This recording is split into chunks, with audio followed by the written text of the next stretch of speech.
সুপ্রিয় দর্শক, আসসালামু আলাইকুম। ছোটবেলায় একটি মজার কৌতুক শুনেছিলাম, আপনারাও শুনে থাকতে পারেন।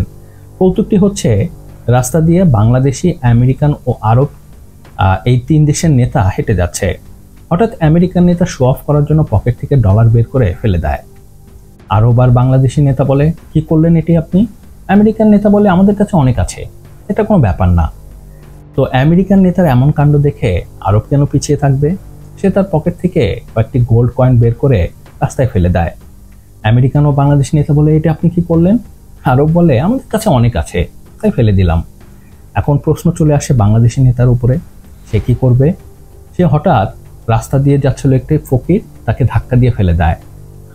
আমেরিকান ও আরব নেতা হাহা করে ওঠে, বলে, এ কি করলেন? বাংলাদেশি নেতা তখন বলে, আমাদের দেশে অনেক আছে, তাই ফেলে দিলাম। কৌতুক কৌতুক হতে পারে, হাসতে পারেন, কিন্তু সমস্যা হচ্ছে বর্তমান বাংলাদেশের এটি এখন রূঢ় বাস্তবতা। বর্তমান বাংলাদেশে সব কিছুর মূল্য আছে, শুধু মানুষের কোনো মূল্য নেই। কেন আমি এই কথা বলছি?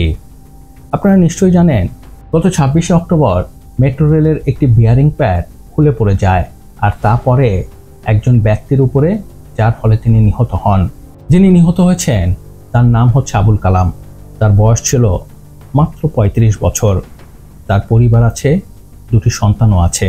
এমন অবস্থায় দুটি সন্তান নিয়ে একদম দিশেহারা নিহত আবুল কালামের স্ত্রী। তাই আবুল কালামের স্ত্রীকে সান্ত্বনা দিতে সরকারের পক্ষ থেকে 5 লক্ষ টাকা ক্ষতিপূরণের ঘোষণা দেওয়া হয়েছে। কত টাকা?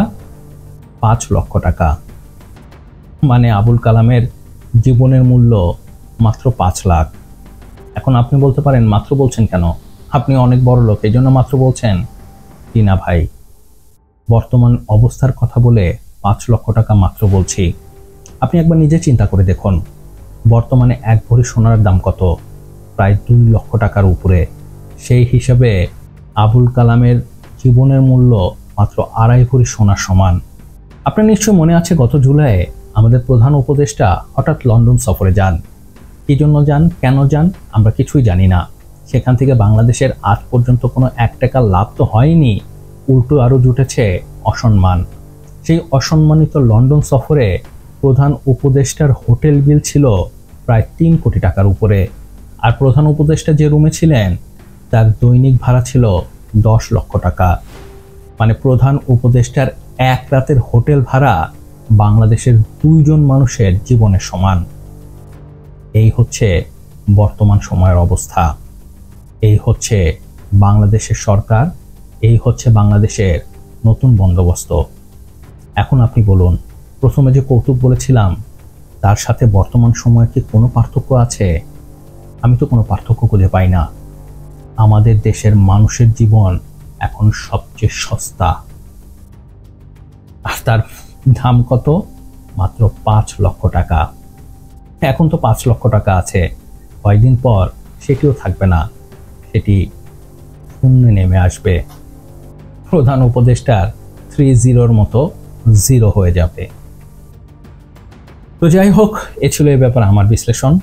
আপনি এই ব্যাপারে কি মনে করেন আমাকে নিচে কমেন্টস করে জানাতে পারেন।